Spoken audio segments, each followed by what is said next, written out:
pues inauguramos ahora un pequeño espacio de debate. Invito a mis compañeros de mesa, José Ramón Méndez Luarca y Carlos Nardiz, pues si se quieren incorporar.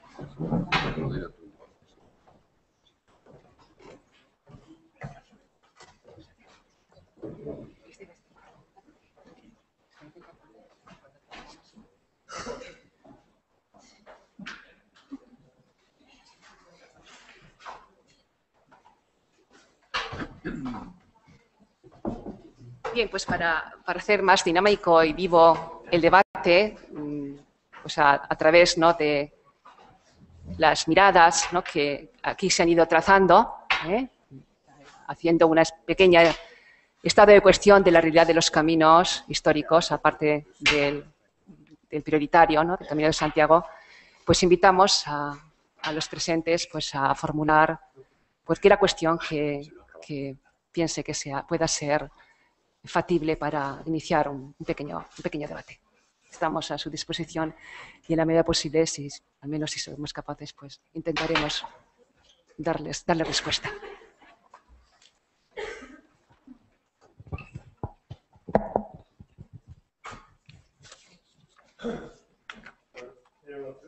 Respecto aos caminos reais, a partir de que data se pode chamar camino real? Bien, pues diríamos que es una estructura que va depurando su fisonomía a lo largo del tiempo, pero ya desde los albores de la Edad Moderna, del siglo XVI, ya cotejamos en la documentación la denominación de caminos reales, ¿no? Lo que ocurre, bien es cierto, que ya en el siglo XVIII su estructura queda muy definida en el sentido de que es cuando precisamente ya han logrado consolidar un gran eje, como un eje axial, que va trabajando el territorio de una forma lineal y extensiva, en el sentido que, como decía antes, ¿no?, su interés, su objetivo, no es tanto quizás el poner en comunicación pues ciertas villas o poblaciones, incluso ferias y mercados, sino que lo que intenta es ahorrar y comunicar puntos y poblaciones de mayor interés, de mayor rango, e incluso pues extrapolarse fuera de los límites propios de la propia territorial, del territorio gallego en este caso. Diríamos que, bueno, una de las primeras ocasiones que se constata, ¿no?, el uso de uno de estos caminos en toda su extensión, pues puede surgir otras aportaciones, ¿no?, en este sentido, pero puede ser el viaje que en 1506 realizaron precisamente Felipe el Hermoso y la mal llamada Juana la Loca, cuando en ese momento vinieron a tomar posesión del trono de Castilla. En ese sentido, desde La Coruña, donde se embarcan, pasando por Santiago, pues van siguiendo un itinerario hasta encontrarse en Remesal con Fernando el Católico, y seguramente es una de las pocas veces que por medio de las crónicas, de las literaturas tanto flamencas como de aquí, podemos constatar este viaje, al menos desde un punto de vista apoyado por fuentes, como un recorrido pues, de largo ya recorrido y perfectamente constituido, con todas las deficiencias y con todos los sobresaltos que la falta, ¿no?, de infraestructuras pues, ocasionó y tuvieron que arrostrar en ese viaje. Decíame a denominación de camino real. Sí. Sí, del 16. El 16 ya lo encontramos. En el 16 lo encontramos. Estoy recordando, sí, en el 16 ya lo encontramos. Estoy recordando en este caso concreto, por ejemplo, pues la fundación que hace Alonso de Piña del monasterio de Trandeiras, ¿no?, que es de 1520 y que es una de las últimas fundaciones franciscanas, y que precisamente tuvo mucho interés, mucha preocupación en deparar, ¿no?, un acceso a ese territorio, que además se veía afectado por la presencia y por la limitación que implicaba la Lagoa de Antela, y en ese caso ya se habla de caminos reales. O sea que yo pienso que a comienzos del siglo XVI, en los albores, decía, de la Edad Moderna, está perfectamente ya esta taxonomía perfectamente aplicada en la documentación.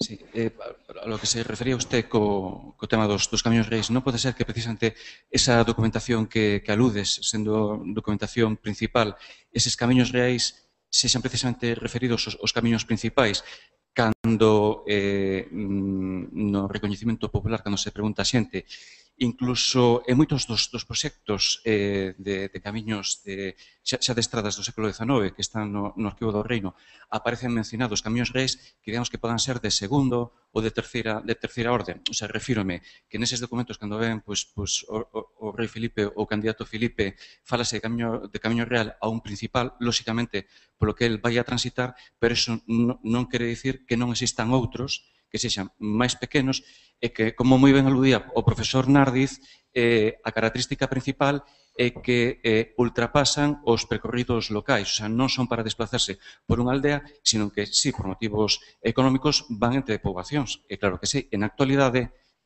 pois, ainda os vellos de 80 anos e cando morra esta xente perderemos esa información, utilizábanse efectivamente para facer estes desplazamentos entre pequenas vilas, porque tiñan un carácter económico francamente importante. E, máis, nos incluso o que podemos constatar é que se ten construído infraestructura camiñeira francamente relevante, pouco coñecida, por estar pouco prospectada, pero que existe. O sea, que incluso estes traxectos se teñen dotado desta infraestructura. Sí, efectivamente, completamente de acuerdo.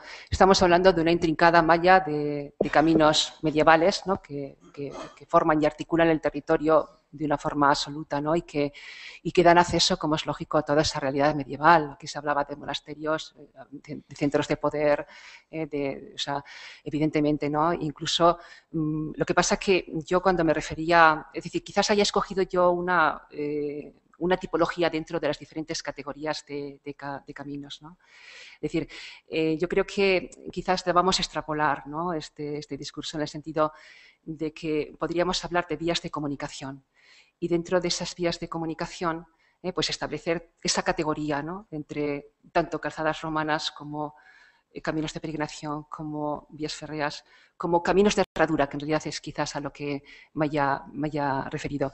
Evidentemente, si me he centrado en estos caminos de herradura, quizás pues porque he intentado aplicar el esquema de una documentación específica que nos ayude para su delimitación. Es decir, evidentemente, la oralidad a la que se ha hecho referencia esta mañana es un punto importantísimo. El registro in situ, la documentación sobre el terreno de los caminos es inexcusable, pero también no debemos olvidar estos aportes, ¿no? que nos proporcionan los instrumentos de archivo, pues para poder constatar una realidad que, bueno, quizás me refería yo a un momento del siglo XVIII y que nos están documentando pues precisamente este tipo de vías de comunicación específica sin que por eso pues haya que soslayar otras realidades anteriores y ni siquiera las grandes vías romanas. Por ejemplo, pues hay tramos de empedrados perfectamente conservados, pues ahora me estoy acordando del tramo de vía romana entre Pentes y Asculqueira, en la Serra Seca, ¿no? perfectamente balizado con miliarios sin inscripciones y que pues, también puede ser susceptible de su patrimonialización. Lo que pasa es que, en cierto modo, yo creo que tenemos que establecer unos criterios para hacer esta selección a la que nos hemos referido. Todo no se puede ser patrimonializado y, en cierto modo, habría que establecer una serie de criterios para hacer precisamente esa, primero, para paliar el desconocimiento de los muchos caminos existentes y también establecer una serie de criterios en función, es decir, de aquellos caminos que conserven valores inherentes o determinantes de su carácter, ¿no? En el sentido, pues habrá que pensar en valores intrínsecos, es decir, valores de que esos caminos sean, por así decir, expresivos de una tipología, que conserven una morfología de infraestructura específica interesante, su autenticidad, la autenticidad de la traza, junto con otros muchos valores, ¿no? de carácter histórico, patrimonial diríamos, ¿no? como son sus valores histórico-artísticos, ingenieriles, técnicos, ¿no? e incluso algunos valores de cara a su viabilidad social, ¿no? de forma que sean un instrumento para garantizar la sostenibilidad y el desarrollo local. No sé si he respondido, pero no quería centrarme solamente en una taxonomía, pero sí que lo he escogido pues, bueno, pues para armar el discurso, para precisamente justificar la importancia, ¿no? de hundir el estudio en la investigación histórica, pues para que después conocer el trazado nos sea más fácil y más constatable, más seguro.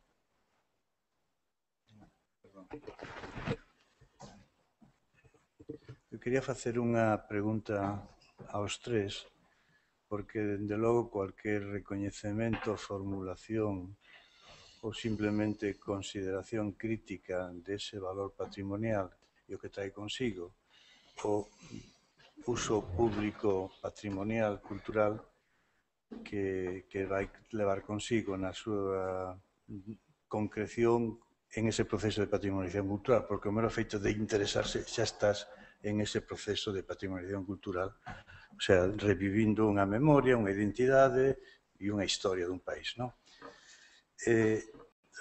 Así, a ferramenta de planimetría, de cartografía, isto vese cada vez máis en este aspecto holístico de paisaxe, territorio, camiños históricos, sin esa ferramenta vai ser difícil, e moito máis se a práctica é a de comprender dunha vez para sempre xa de que o patrimonio contén unhas ideas, contén un patrimonio, contén unha memoria e, polo tanto, explica unha historia. Tiene un valor documental construído, que é máis verídico que o valor documental que ven dun papiro ou dun documento de protocolo notarial ou dunhos planos de fecha. Entón, sin estas ferramentas é moi difícil traballar con este plantexamento. Entón, a experiencia de tres técnicos, e estou chamando técnico a unha historia da arte con toda a consecuencia, ou científicos, tamén podríamos dicilo, como facedes a valoración crítica de estado de esa ferramenta, de esa cartografía para levar adiante estes traballos. Bueno, hombre, una primera reflexión tiene que ver con las dos preguntas que se acaban de hacer, ¿no? Y luego voy un poco en esa valoración de lo construido, significa un entendimiento de cómo, hacía referencia a Yolanda, los temas de transporte se han ido concretando en cada época, ¿no? Los caminos reales, decía Joaquín Lorenzo, que son los caminos hechos por el Estado, feitos por el Estado, ¿no? Los caminos de correo son los caminos que tienen larga distancia, ¿no? Y en ese proceso de transformación de los caminos de herradura de herencia medieval, a diferencia de las calzadas romanas, que eran auténticas carreteras, los caminos medievales eran fundamentalmente caminos de herradura, ¿no? Entonces, no se pueden confundir los caminos de herradura con los caminos de ruedas. Entonces, hay un proceso histórico de transformación de la red viaria, incluso con modificaciones de trazado, en unos sitios lo hemos identificado, de los caminos de herradura a los caminos de rueda, precisamente para disminuir los pendientes de los caminos correspondientes que subían los carros. Y hay un proceso que viene ya desde el medievo, fundamentalmente del siglo XIV-XV, de transformación de los viejos o de los antiguos caminos de herradura, de herencia medieval, en los caminos de ruedas. Esa apuesta de transformación de los caminos de herradura en caminos de rueda actúa el Estado a partir aproximadamente del siglo XVI-XVII, precisamente para los viajes reales,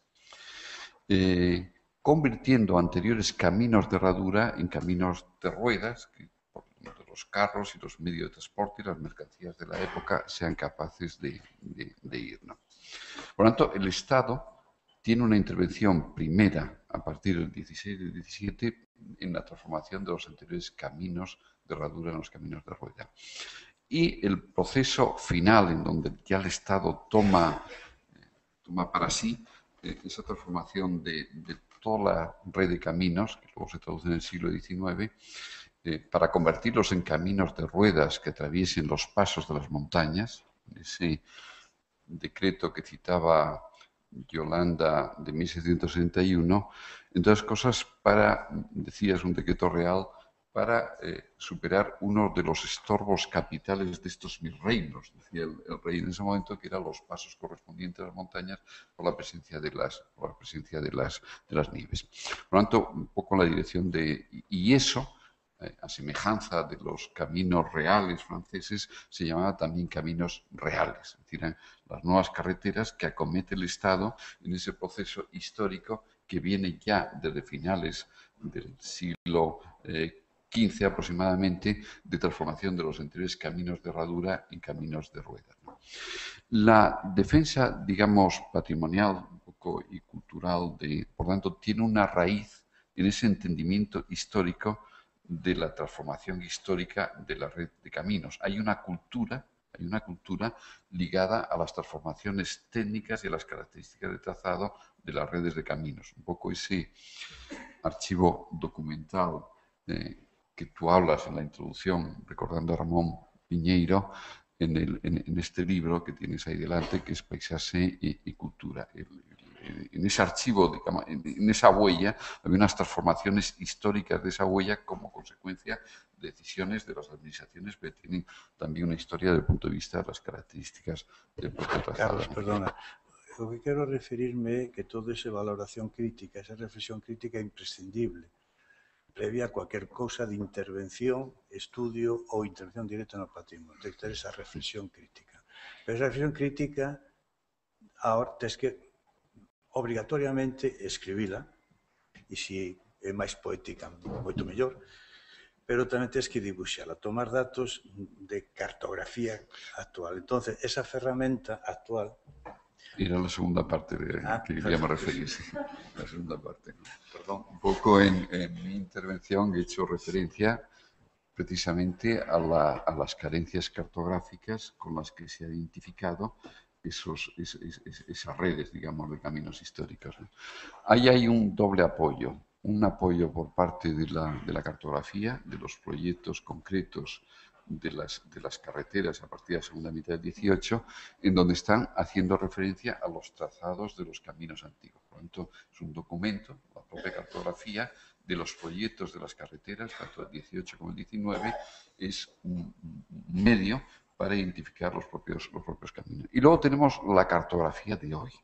Yo creo que es a la que te refieres, de un territorio tremendamente transformado, sobre todo en las 3 últimas décadas, o si queréis, de los años 60 a partir de los procesos de concentración parcelaria, ¿no? Entonces, esa cartografía actual tiene que ser una cartografía que integre el parcelario, que integre toda la red, digamos, todo el sistema delicado que hay de relaciones que llegan en último término a todas y cada una de las parcelas. Por tanto, hoy tenemos esa cartografía, no solamente a las escalas adecuadas, sino a la cartografía que hoy estamos utilizando, que es la cartografía de territorio a través de los sistemas de información geográfica. Por tanto, los sistemas de información geográfica nos están permitiendo hoy relacionarnos con el territorio, introduciendo contenidos de una forma distinta a lo que hacía la cartografía tradicional. Por tanto, desde los planos históricos de la red viaria, desde los instrumentos tremendamente potentes que hoy tenemos desde el punto de vista cartográfico para representar el territorio, tenemos medios hoy que no teníamos hace 3 décadas para analizar el territorio y analizarlo no solamente desde el punto de vista paisajístico, sino también morfológico, que es una de las reivindicaciones que yo intentaba hacer, haciendo, y termino, esa lectura histórica de las transformaciones históricas desde el punto de vista morfológico que te permiten identificar el valor territorial y estructurador que han tenido determinados caminos, como decía este compañero, que rebasan distancias, rebasan límites administrativos y, por tanto, han tenido mayor capacidad que otros caminos que pueden tener unas características rurales, ¿no? No sé si te he contestado. Vamos, yo quería contestar en concreto sobre este tema de la cartografía y con una visión mucho más pesimista que la tuya. O sea, yo cuando hago estudios de caminería histórica o estudios territoriales amplios en los que empiezas por escalas grandes como la 1.50.000, busco los planos primeros de las primeras ediciones del Instituto Geográfico. Cuanto más antiguas, mejor. Porque a partir de los años 60, cuando la cartografía no se hace a pie, sino la cartografía se hace por ortofotografía, sobre todo en unos territorios como Galicia, donde los caminos en gran parte están tapados por los árboles, la mayor parte de la información se ha perdido, ¿no? Y además, sobre todo si se buscan las minutas de esas primeras cartografías, el señor que venía con su teodolito se sentaba allí, recorría los caminos, hablaba con los vecinos, iba apuntando, tenía un olor del suelo que pisaba y un conocimiento que para nada tiene la empresa de cartografía, que a lo mejor está con sede en Madrid o sede sabe Dios dónde, que manda un avión, pasa por encima y hace un levantamiento. Realmente después hay problemas porque después el tipo de referencia geográfica de esos planos antiguos no es lo mismo que los de ahora, con lo cual tienes bastantes problemas. Pero yo quería, frente a la tecnología, que me parece muy bien, que no consiste en todo, lo que estoy reivindicando desde el principio es como una aproximación mucho más humilde a los sitios. O sea, que el conocimiento de los caminos se hace pisando, andando, oliéndolos, ¿no? Y no se hace con una empresa de cartografía que nos hace unos planos muy bonitos, pero que son muy poco útiles para este sentido. Bien, yo en este tema acerca de la patrimonialización de los caminos quisiera ir un poquito más allá, ¿no? Evidentemente, necesitamos todos estos instrumentos cartográficos y todo lo que se ha dicho y tal, ¿no? Para precisamente sacarlos del olvido, es decir, para saber de qué camino existente estamos hablando, ¿no? Pero sobre todo, a mí me parece muy oportuno dar el siguiente paso y es darles una plasmación normativa, es decir, darles una consistencia legal, porque por mucho que nosotros estemos realmente reconociendo los valores inherentes de estos caminos, si no están reconocidos por la Administración, es una entelequia, cae en el limbo de los justos, ¿no? Y en este sentido, pues, decir que precisamente para mí, en mi opinión, uno de los errores o de las grandes inseguridades jurídicas que genera la Ley 3.996 de protección de los caminos de Santiago es precisamente que, bueno, evidentemente todos entendemos la importancia, la trascendencia del camino principal, el camino francés, como la directriz máxima, ¿no? Pero cuando incorpora esas tres rutas secundarias, es decir, otros caminos históricos, dice que solamente se reconocen esas rutas históricas reconocidas documentalmente. Y eso nos está provocando un vacío extraordinario en el sentido de que no se han establecido ningún criterio a la hora de definir qué es lo que documentamos. Documentamos que en determinada época aparece como camino real, documentamos si al menos se trata de caminos de Santiago, alguna vicisitud, algún valor inherente respecto al valor de la peregrinación. Y eso hace que nos estemos moviendo una especie de marasmo en el sentido de que surgen cada día, y lo estamos viendo todos en los medios de comunicación, serias reivindicaciones de nuevos caminos para incorporarse a la ley. Otros ya aparecen, yo he visto que en la web del Sacovil ya está incluido el camino de invierno, aunque no esté todavía reconocido en la ley. Pero que evidentemente, o sea, cualquier sociedad, cualquier que conozca perfectamente esa trama de caminos locales y tal, ¿no?, podría evidentemente reclamar o recabar de la Administración que ese camino histórico pudiera también formar parte del camino Santiago. Entonces, a mí lo que me parece es que independientemente de esa necesaria documentación que aquí hemos enfatizado, es necesario fijar unos criterios y sobre todo también es necesario dar una cobertura legal a estos caminos, porque por mucho que digamos que son interesantísimos, que tienen unos valores culturales inherentes, que tienen unas obras de fábrica interesantes, solamente se protegerá esa obra de fábrica, pero se desestimará lo que es el trazado y la propia vía en sí, la propia ruta en sí. Por eso creo que documentación, efectivamente, con todos los instrumentos que podamos, desde las diferentes disciplinas, arqueología, etcétera, y todo tipo de áreas de conocimiento con implicación en el paisaje del territorio, pero sobre todo, y lo que es más urgente, es darles una cobertura legal, una plasmación normativa, porque si no, cualquier actuación urbanística puede atentar contra su identidad. Sí. Perdonade, pero a mí me parece tan fundamental esta ferramenta para levar adiante cualquier aspecto do territorio, e en este caso de territorio como patrimonio, que faime obrigado a intervir algo máis.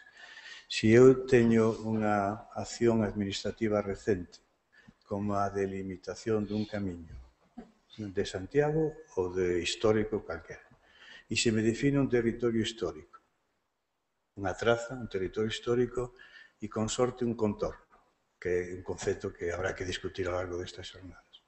Pero en ese territorio histórico, miro, digo, voy a ver qué fitos están aquí localizados estructurando este territorio histórico. Con sorte vexo algo de toponimia, donde colabora, no que decía antes José Ramón, seguramente algún lingüista e especialista en galego para facer ese planeamento. Pero arqueólogos, arquitectos, enxeñeiros, antropólogos, etnógrafos, para facer ese documento como ferramenta imprescindible, aunque despois no desenrolo dunha determinación da formulación fagas axustes, implementacións, ou digas isto non te é así. Bueno, pero sin esa ferramenta, a mí me parece. E entonces, no, se houbera esa ferramenta, xa obrigaría a esas axustes e esas comparacións. A mí pareceme estas ferramentas utilizadas para expresar esas delimitacións que estamos todos a falar, que leo, intento ler e veo que é un plano mudo. Desde o punto de vista de patrimonio cultural, non estou falando de outros aspectos. Mudo de aspectos da cultura que físicamente están no territorio e que non están recollidos. Por lo tanto, eu penso que, como aquí estamos a traballar e a mellorar todo unha experiencia que todos acollemos como interesante, como vital, casi, non? Na historia deste país, me parece que temos que ser conscientes e non ter medo a recoñecer que hasta ahora estas ferramentas non foron as adecuadas. E que, a mellor, se hai unha ferramenta básica, antes de levar adiante os traballos, ou paralelamente, intentar reformular esa ferramenta. Facela máis ferramente para isto. Porque, vou repetir, eu non creo que algo que teña referencia á definición de que é patrimonio ou a intervención no patrimonio pódase realizar sin esa conciencia de que estás traballando con o patrimonio, en este caso territorial. E en isto quero recurrir a unha definición en que, de unha forma casi xenérica, en este grupo de loucos que no anos 70 fixeron esos ensaios sobre paisaxe e cultura, decían, non é imprescindible facer algo, en que sea pensar sobre a paisaxe como patrimonio cultural, se non hai unha acción moral consciente en un mismo e o grupo que fai o traballo. De que qual é esa moral consciente?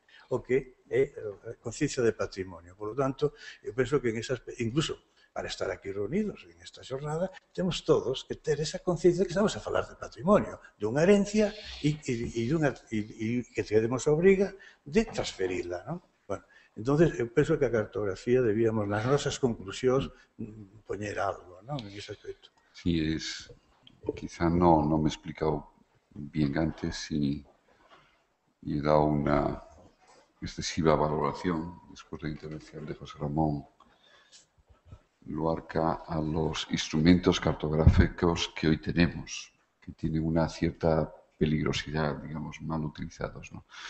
Yo me refería a la posibilidad, digamos, de los sistemas de información geográfica de introducir contenidos, un poco en la línea que está diciendo Iago, o un poco en la línea por la que apostaron tanto José Ramón como Arturo Soria ya a principios de los años 80, de hacer un mapa histórico, una cartografía histórica, en donde, por supuesto, esté la toponimia, en donde, por supuesto, esté, digo, los recuerdos y los yacimientos arqueológicos y todos aquellos elementos que nos permiten interpretar el lenguaje del territorio, ¿no? Es en la línea.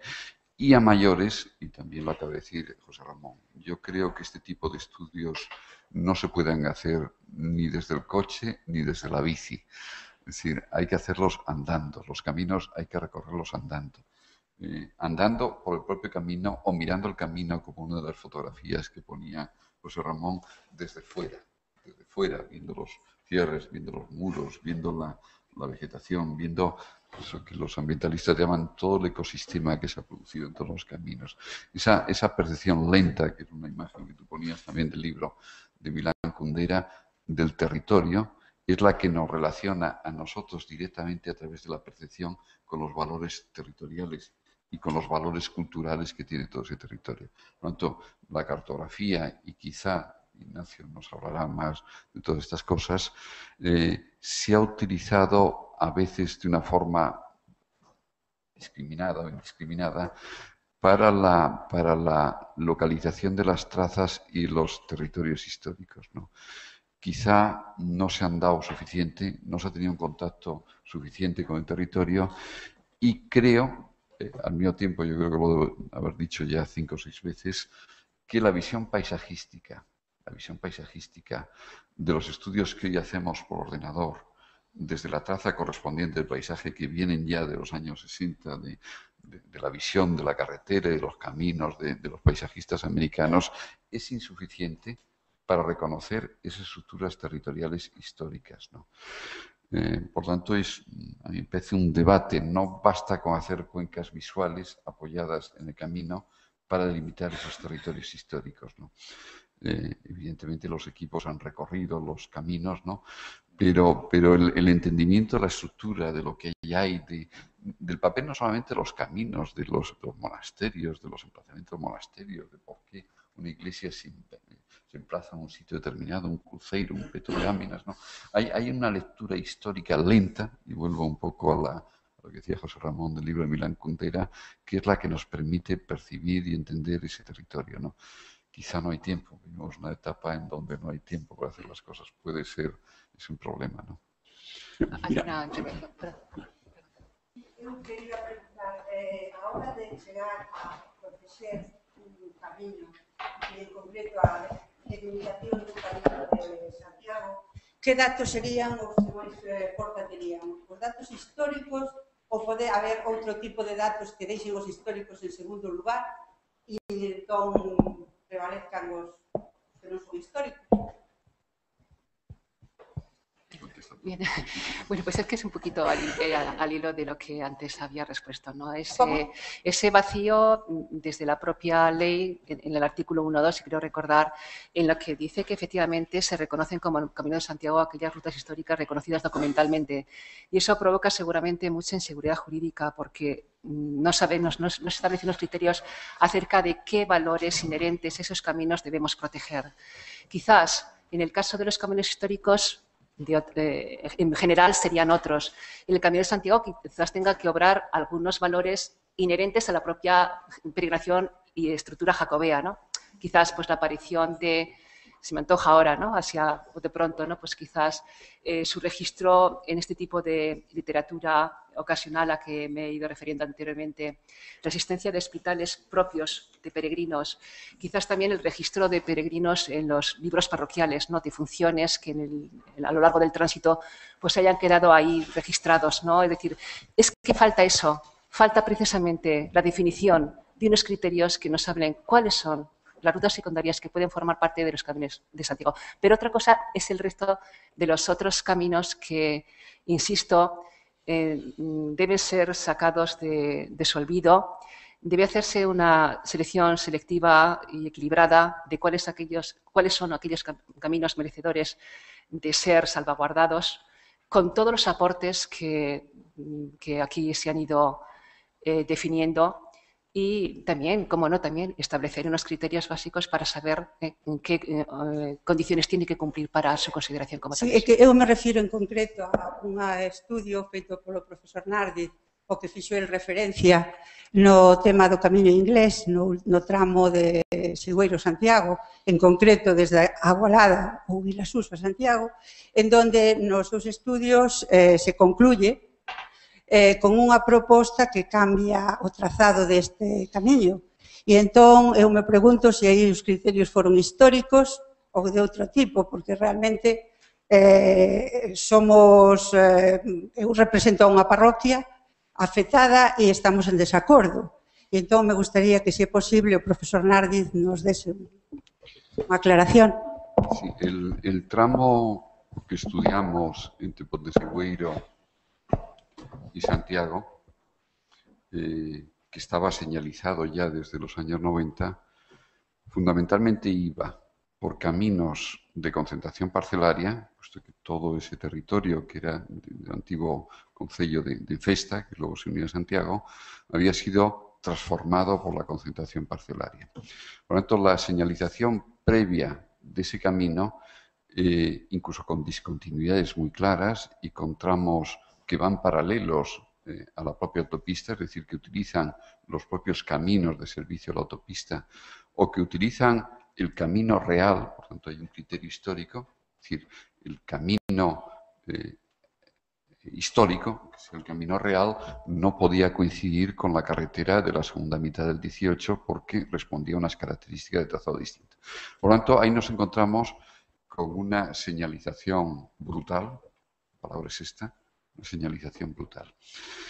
¿Qué argumentos utilizamos para modificar el camino, independientemente del problema administrativo que se producía ahí, en donde la traza del camino, lo he intentado decir, estaba afectando a la localización de unos polígonos industriales, ¿no?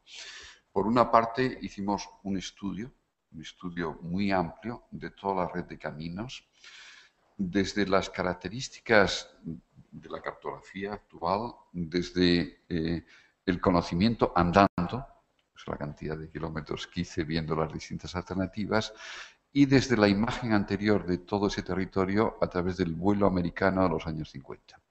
El vuelo americano de los años 50 ya nos estaba diciendo que la señalización que había de los años 90 era una barbaridad independientemente de los argumentos históricos.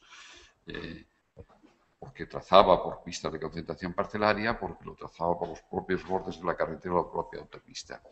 Y entonces, a través del recorrido, la línea de José Ramón Menéndez Luarca, a través de las distintas cartografías que utilizamos, a través de los análisis que hicimos incluso de caminos parroquiales, de caminos que conectaban las distintas parroquias, llegamos a la conclusión de que la traza, esa que defendimos, era mucho mejor que la traza que existía anteriormente, ¿no? Incluso en el propio documento que he visto del camino inglés, que yo creo que se refleja de alguna manera ese estudio, se recoge un trazado que lo llama arqueológico, de esa diferenciación que se hace entre el itinerario principal, el complementario y el arqueológico, en donde defiende esa traza de ese camino que identificamos en ese momento que no coincidía para nada con la señalización posterior, ¿no? No sé si estuvo en mi intervención, en mi ponencia, en donde el anterior camino pasaba por Aponte Sionja, por el puente del siglo XVIII de la carretera. Esto no tenía ningún sentido. Entonces, es que tiramos por la borda toda la historia. No tiramos la historia. Hay una historia... Realmente, que puede haber otros criterios de defensa, podría ser discutible, pero los datos históricos están ahí. No, y realmente, está el dato... La desviación del trazado lleva a ir por unos lugares donde nunca tuvieron ningún tipo de referencia con el camino de Santiago. No que sé. puede ser un camino histórico, de comillas, puede ser. Yo creo que el problema que se le está produciendo a Pero desde usted... luego la historia, si somos rigurosos... Termino con una apreciación nada más, Diego. El Sí, problema... es que José Ramón desde fai un tempo que intervir, Solamente hago una aportaría pequeña algo novo debate Pero entre solamente os dous. el problema que se le está produciendo a usted es la historia, digamos, el tiempo histórico con el que medimos estas cosas. Si el tiempo histórico... No, si el tiempo histórico es el tiempo de todo lo que ha ocurrido en Ponte Sionja, fundamentalmente con la construcción de la carretera, hace 1760 y tantos, es una historia relativamente reciente.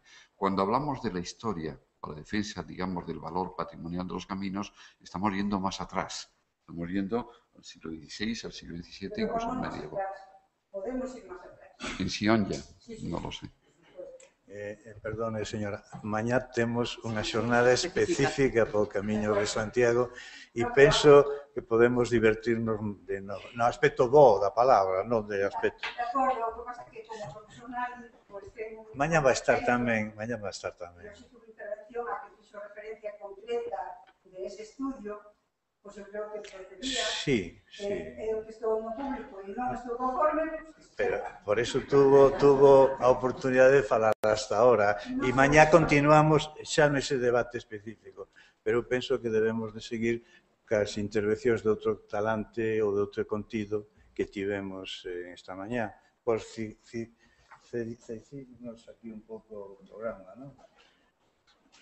No, yo quería continuar en la pregunta que había hecho Yago de la cartografía. A mí me resulta extraño que cada vez que uno tiene que meterse con un territorio, tiene que hacer su propia cartografía. Tiene que buscar a los catálogos arqueológicos, tiene que buscar la toponimia, tiene que buscar la historia. Y uno se pregunta, ¿por qué lo tiene que hacer una persona individualizada? ¿Por qué Galicia no puede tener una cartografía 1.5000 donde se recoja todo ese acervo de conocimientos que están, pero que están dispersos, ¿no? Por ejemplo, con los catálogos arqueológicos ocurre una cosa curiosa. Hay una cierta cultura de los arqueólogos de que no se debe de localizar los sitios porque pueden ser expoliados, con lo cual se llega al absurdo de que como el sitio no está localizado se pasa la autopista por encima, o cuando se hace el trazado de la autopista resulta que sí, al hacer el estudio de impacto, que ahí había un castro. Mire usted, si hubiéramos sabido que el castro estaba allí o nos hubiéramos evitado este estudio de impacto. Entonces, ese esfuerzo, que como decía Iago, deben de colaborar geógrafos, cartógrafos, todo el acervo de cultura que tiene un sitio como es Galicia y que está disperso en miles de publicaciones, eso debe estar manifiesto en esa cartografía de base, porque al final, cuando uno estudia la cartografía en detalle, pues lo que estamos hablando de caminos o de patrimonio de distintas épocas y lugares, ocupa todo. No hay lugares vacíos, con lo cual, si partiéramos de esa base, todo sería mucho más sencillo. A mí es que hay cosas que estoy metido ahora en varias declaraciones de patrimonio mundial. Y ahora, visto, por ejemplo, que se pretende que el Camino del Norte lo declaren patrimonio de la humanidad mundial. Y, bueno, conozco más el caso asturiano. Hay como 3 trazados alternativos. Uno de la Asociación de los Caminos de Santiago, otro del Departamento de Historia, otro y ninguno es realmente está bien cartografiado. Digo, ¿cómo se antes de decir que vamos a ser patrimonio de la humanidad, primero tenemos que decir qué es lo que vamos a declarar? ¿Una especie de entelequia? Bueno, pues nada más. Sí. Este señor de la segunda fila, después vas tú. Vale. Por favor, como estamos grabando para hacer conclusións e resumes, decir o nome, así te da registrado como falou. Gracias. A lo mejor puede ser una batería de preguntas, pero bien. Bueno, yo represento a una sociedad, digamos, a una asociación medioambiental. Bien, no vamos a entrar en detalles ahora porque no es momento oportuno, pero nos hemos metido en una jungla administrativa poderosísima y yo, aparte del debate que mantengan entre ustedes, a ver si salgo de aquí con alguna idea clara. Pregunto, si hay algún registro oficial en Galicia de caminos históricos. Segundo, ¿qué requisitos deben reunir? Aunque no haya ese registro, la Administración podría haber avanzado en fijar unos requisitos determinados para homologarlos. Y tercero, si existe algún protocolo oficial ya estandarizado para poder solicitar el reconocimiento de un camino como camino histórico, independientemente de temas cartográficos, porque aquí, claro, se juntan diversas disciplinas, la arqueología, la historia del arte y a veces también los intereses de concellos o diputaciones u otros órganos. A ver si pudieran responderme o aclararme esto. Bien, pues efectivamente, decíamos antes que una de las necesidades claves es hacer un inventario o registro de los caminos existentes que salven precisamente el desconocimiento que existen como tales, en base a una serie de criterios, ¿no?, que habíamos enunciado, en cierto modo, de una serie de valores inherentes, determinantes, de que podíamos conceptuarlos como caminos históricos, valores intrínsecos, patrimoniales y de rentabilidad social. Pero, en todo caso, insisto, aparte de eso, es necesario que estos caminos estén reconocidos por la normativa jurídica, porque ninguna de las categorías de la Ley del Patrimonio Cultural de Galicia contempla una categoría donde puedan insertarse estos caminos. O sea que hay, por así decir, una doble necesidad. Registro, inventario, catálogo de los caminos existentes, evidentemente con los suficientes valores para poder ser patrimonializados o salvaguardados o preservados, y en segundo lugar establecer una categoría jurídica que los contemple como bienes de interés cultural y que puedan establecerse una serie de cautelas y de medidas para su preservación. Yo creo que esas son dos de las condiciones futuras. De todas maneiras, é ben certo que non dice unha categoría especificada, pero tampouco dice que non poda ser inventariado, catalogado, registrado. E iso temos que ter a enorme seguranza de que isto podes inventariar, catalogar ou declarar BIC. Entendido? E por que nós, os técnicos, insistimos tanto na cartografía con memoria, vamos chamarla así? Porque para registrar, inventariar, meterlo no inventario, tens que definir ese camiño no territorio. E para que quede científicamente ou, como quera chamar, rigurosamente formulada e sea eficaz ese registro no inventario, no catálogo ou como ben de interés cultural, é necesaria esa cartografía. E os técnicos nos encontramos orfas. Por que motivos non se especializa e se lle dá memoria a esa cartografía? Igual que chaman os lingüistas, poden chamar a un arqueólogo. Cando se fai esas cartografías que decía José Ramón sobre con técnicas, digamos, de moita tecnología e por grandes empresas. Por que non teñen esos equipos e convergen esas forzas para ter ese instrumento para poder registrar? Hai un aspecto que vexo-me obrigado a decir, que os planeamentos que recollen xa aprobados ou que están en vías de aprobación, si recollen inventariados, camiños inventariados, catalogados ou propostas de BIC, que tamén se pode facer a través dun planeamento, ese planeamento ao aprobarse, automáticamente debiran de estar na lista de inventariados, na lista de catalogados, como se propuxeran. Se o inventario estuvera sistematizado, o catálogo sistematizado, e porque os dos BIC están catalogados. E entonces, eu penso que aquí pode, se acaso non ajusto ben as respostas, pediría aos representantes que están colaborando connosco aquí en esta xuntanza que o maticen, non?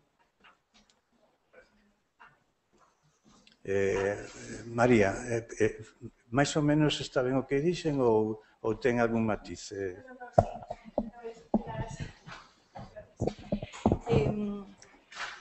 Las normas subsidiarias de planeamiento, y complementarias de planeamiento del año 1991 ya recogen el artículo 30, donde se recoge también el Camino de Santiago como una ordenanza específica, la categoría en su apartado segundo hace una referencia explícita a las vías romanas. Es el único caso, aparte del Camino de Santiago, donde hay una protección marcando también un entorno de 100 metros a cada uno de los lados.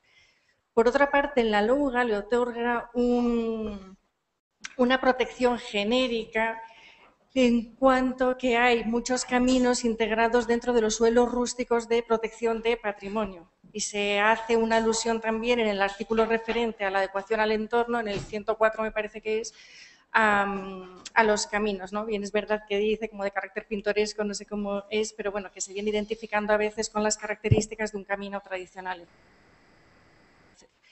Después hay algunos planeamientos municipales que sí que están recogiendo en sus catálogos y, como bien ha explicado el profesor Seara, ¿no? Pasan automáticamente a estar inventariados algunos caminos, pero son tramos habitualmente muy pequeños. Y municipales. Y municipales, sí. El único amparo legal de una manera explícita, de protección, quiero decir, por una norma jurídica de una manera explícita, aparte del Camino de Santiago, que tiene ese reconocimiento, ¿no? Por una disposición con rango de ley, es el de las vías romanas a través de las normas subsidiarias que lo recogen.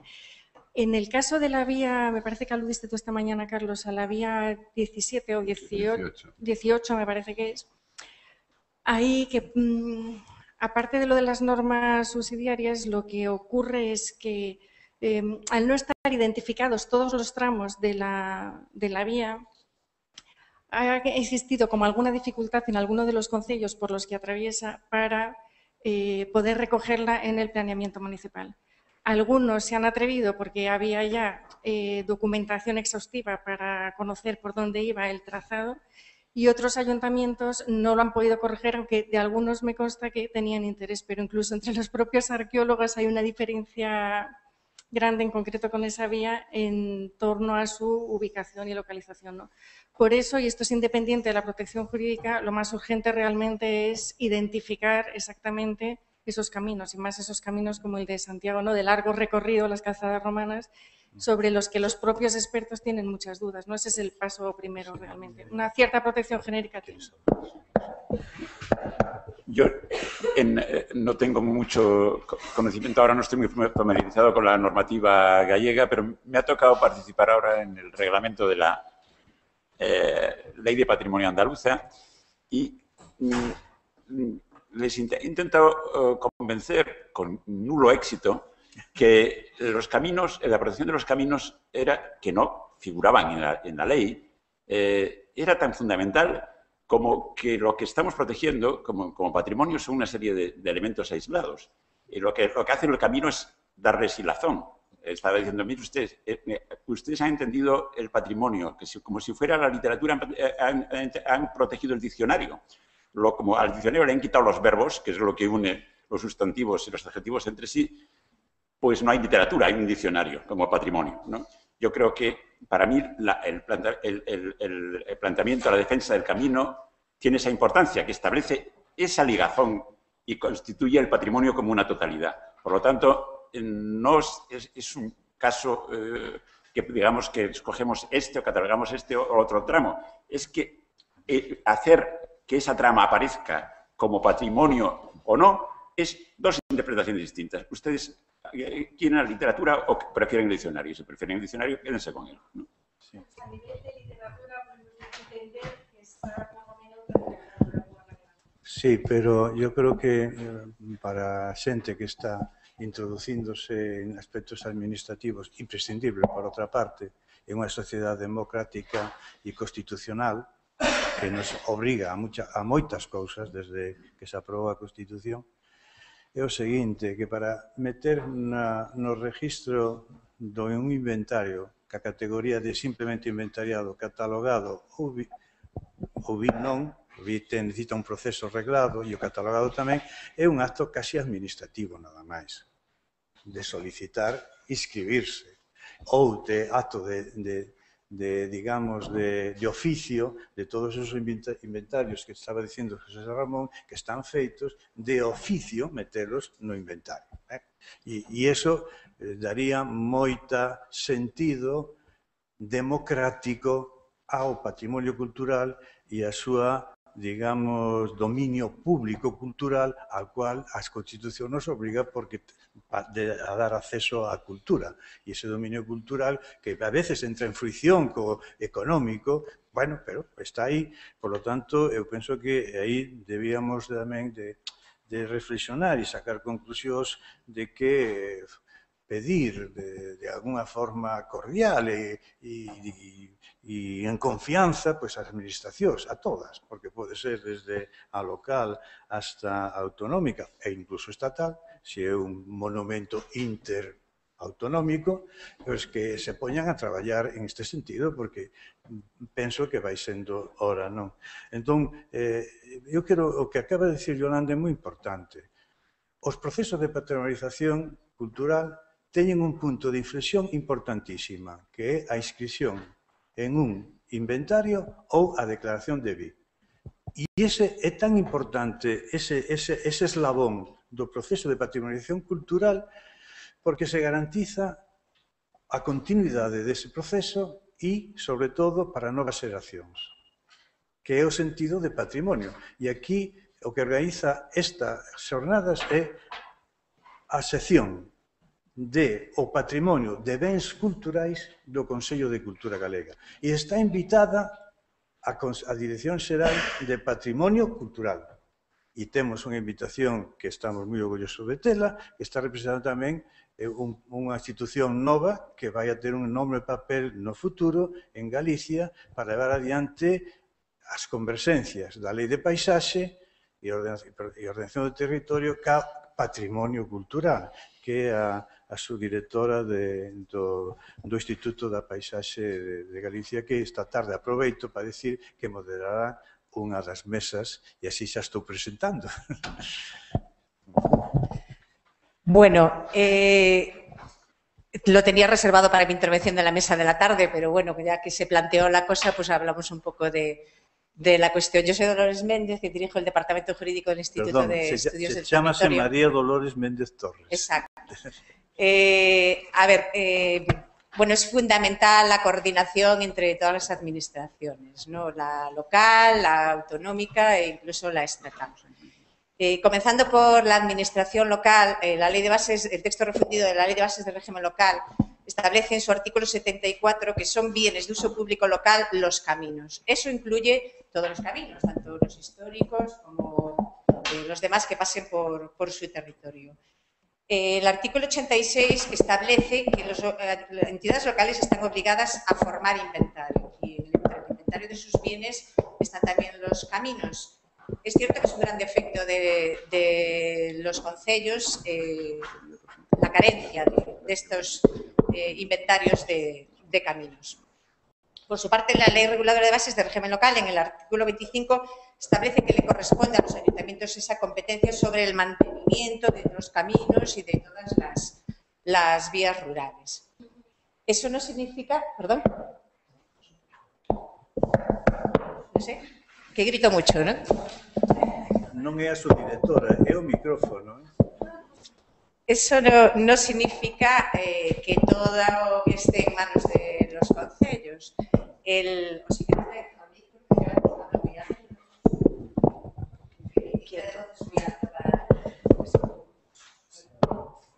Parece que son moi molestos.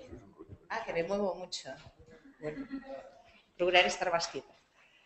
La LOUGA, la Ley de Ordenación Urbanística y Protección del Medio Rural de Galicia, a la hora de que los ayuntamientos elaboren su plan general de ordenación municipal, les impone la obligación de establecer los catálogos de los elementos que por sus valores, sean naturales o culturales, o por su relación con el dominio público, hayan de ser conservados, recuperados y con las medidas de protección.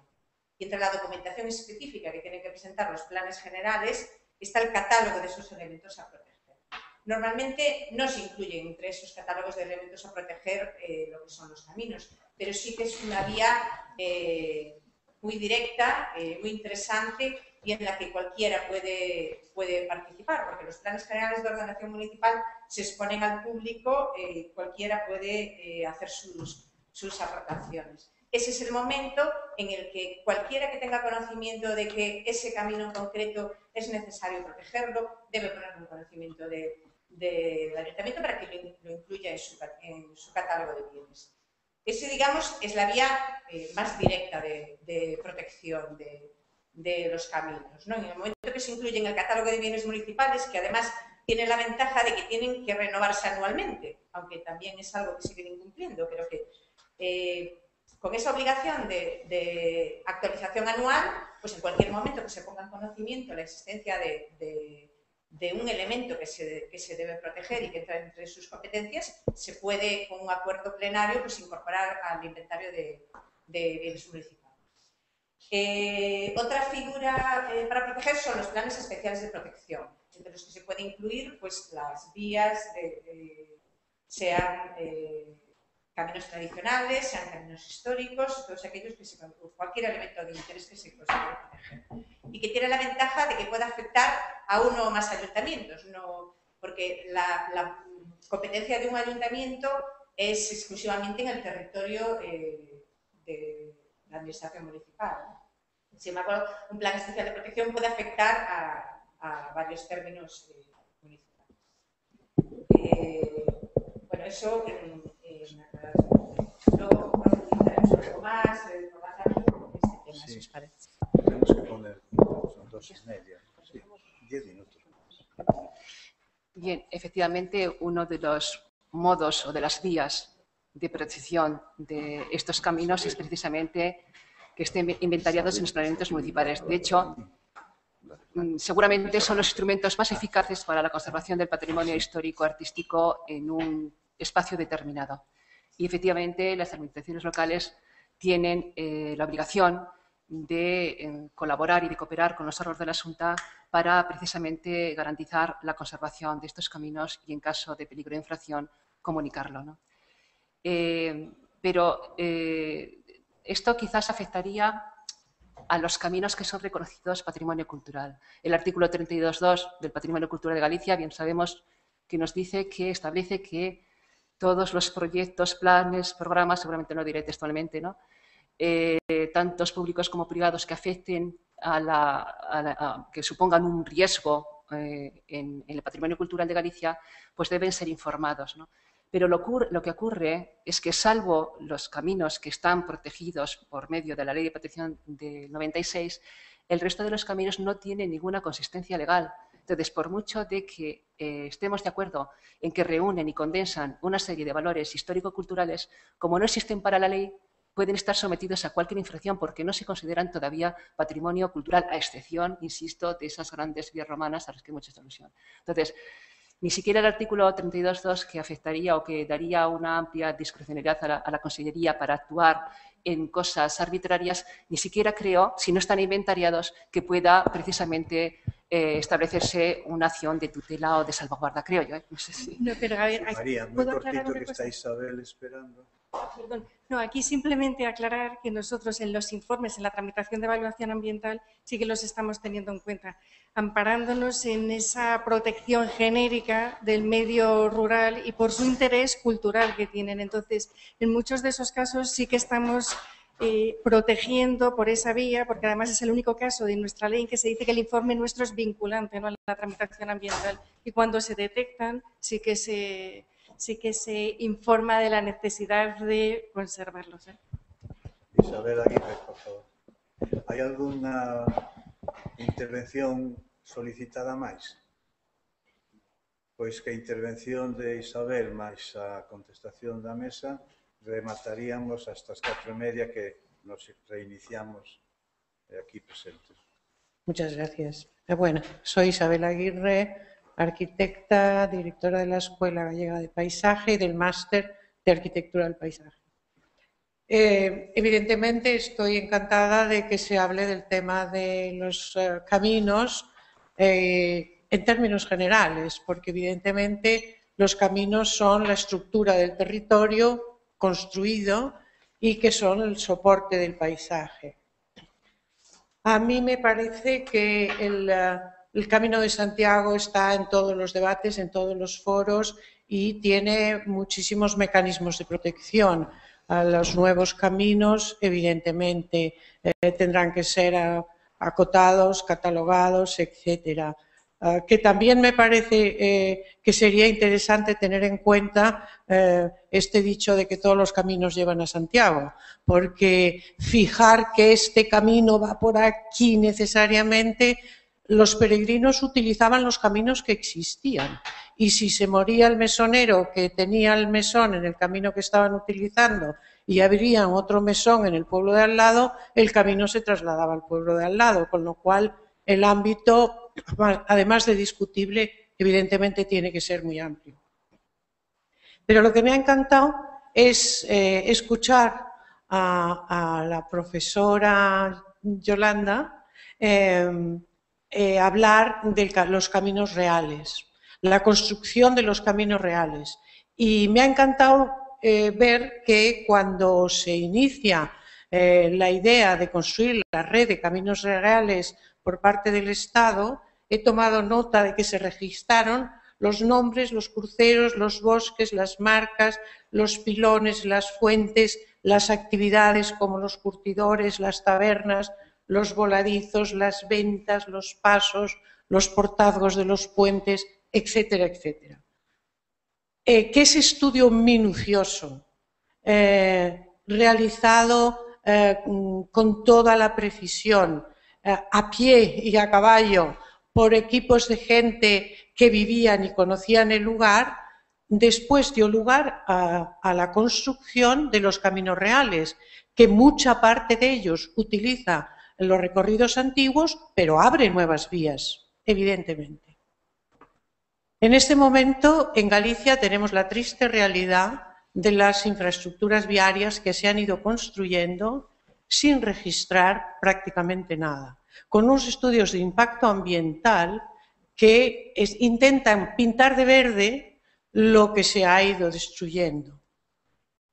Pero tenemos un mecanismo actualmente, que es la Ley de Paisaje, y las futuras directrices de ordenación del territorio que protegen los caminos, que protegen todos los caminos. El caso es que eso se aplique, porque yo he tenido que asistir, y todavía asistimos, a una actuación desde la propia Xunta en donde, entre comillas, se adecúan los caminos rurales. Esos caminos que no son ni caminos reales, ni caminos medievales, ni caminos de Santiago. En general, caminos de acceso a los viñedos. Y el sistema consiste en que va la pala más bestia de las obras públicas, arrasa con el camino, con las muras que lo protegen, con las fuentes y con todo lo que haga falta, con el aplauso de todos los vecinos, porque así pueden correr más rápido por todos los lugares de la tierra gallega, habida y por haber. El proyecto inicial abarcaba 1.600 kilómetros de camino. De caminos que muchos de ellos son del siglo VI y se los llevan por delante con total impunidad, porque hay que modernizarse. Entonces, me parece dramático a efectos de lo que supone para el paisaje gallego, porque, vuelvo a repetir, para mi modo de ver, el ámbito en donde podemos defender todos los caminos es el ámbito del paisaje. Sí.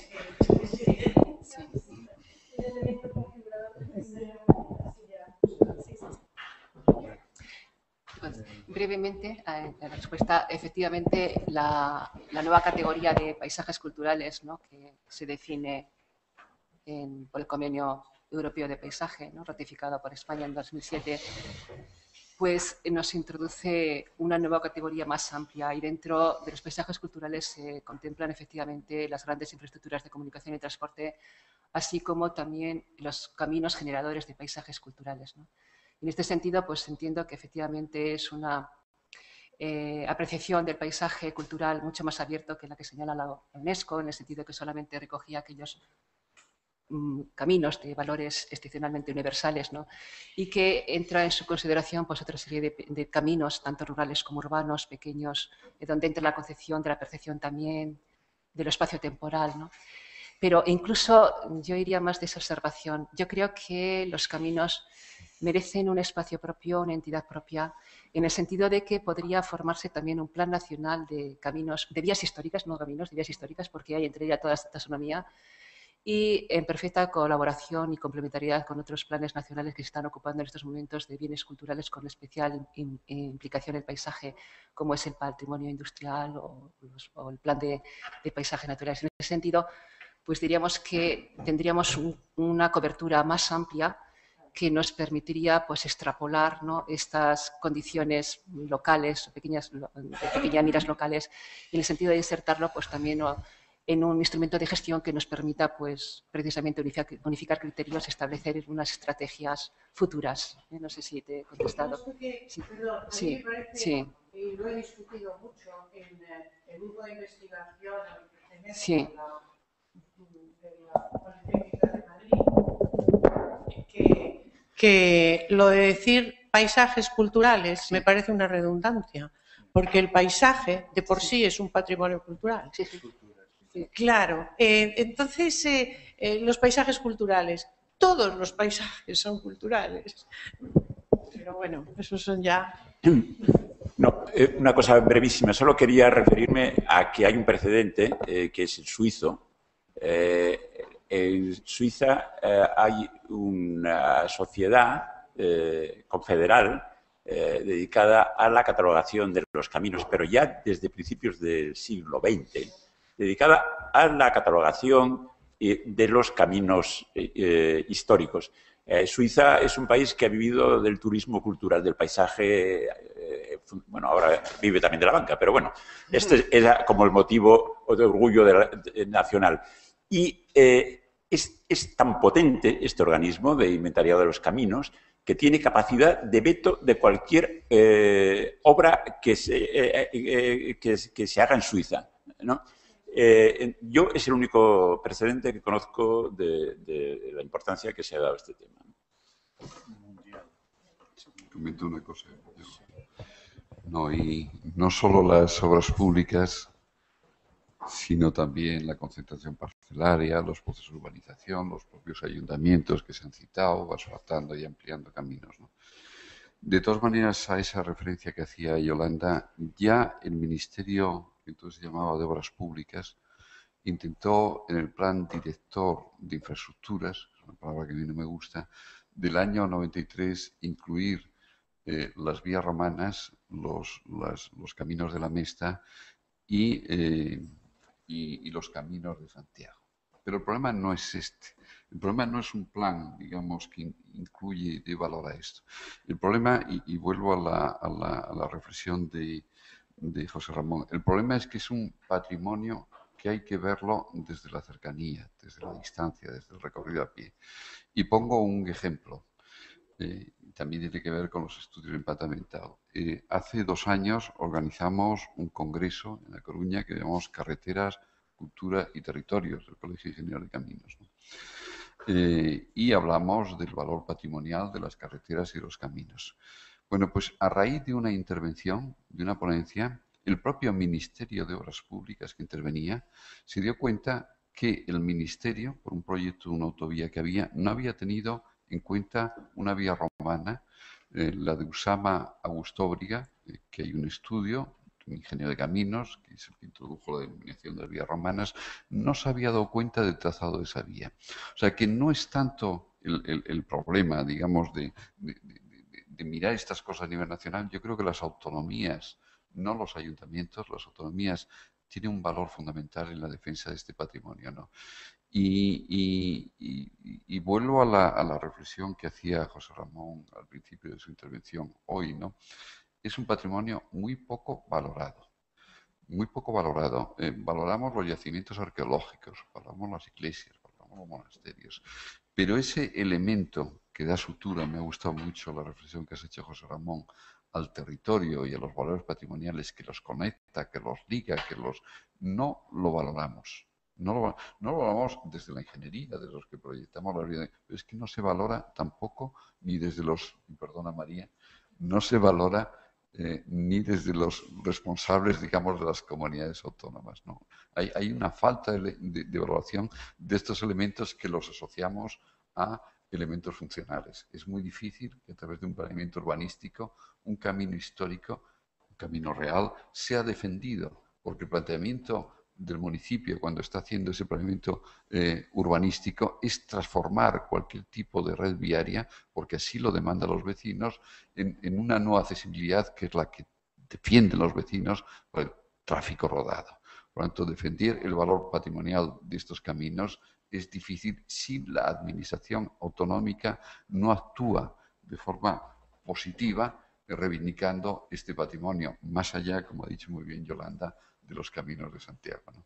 Una última conclusión, si me permitís, ¿no? Y en honor, además, a José Ramón Larca, en el sentido de que sí que es cierto que algunas otras comunidades autónomas han desarrollado quizás una mayor sensibilidad en este sentido, porque la ley en 2001, me parece, de Patrimonio Cultural de Asturias contempla ya entre sus categorías de inmuebles y precisamente la de vías históricas, ¿no? Que entiende y engloba toda una serie de vías de comunicación de interés cultural en la que entran precisamente toda esa taxonomía, vías romanas, caminos de herradura, vías de transformación. Entonces eso quizás podía ser también extrapolable a nuestro territorio, más allá de la ley específica de protección de los caminos de Santiago. Bien, remataría esta sesión desta xornada reflexionando en este sentido, non? Bueno, lóxicamente, para poder incidir, concretar, temos que falar do título desta sesión, que é os camiños históricos. Pero eu quero rematar, como empecéi na presentación das xornadas, co presidente Villares e co conselleiro Jesús. As vías se ten dito de moitas maneiras que son os que estrutura a paisaxe ou o territorio. bueno, están dentro dunha unidade superior, unha unidade en un todo, de outros e todos, ademais, distintos ás das vías, pero esa unidade é o territorio ou a paisaxe, e en este caso estamos todos con este acto de conciencia colectiva e individual de que estamos falando de valor patrimonial dese paisaxe onde hai vías, e que non entenderíamos o significado das vías se non situamos en esa situación. E é ben certo, como decía toda a xeración nos, de que a paisaxe é cultura, e hasta ese punto, pues, remato tamén con Isabel, de que, bueno, hai unha tradición longa en Galicia e que se considerou sempre así, a pesar de outras modas que había ao longo de Europa ou da Península Ibérica, non? Por lo tanto, podemos seguir falando de todas estas cousas, e o Consello ten moito interés que se fale sempre dentro da comprensión da paisaxe do territorio nas vías, e seguiremos, volvo a repetir, ás 4:30 despois de comer. Hasta logo, entón.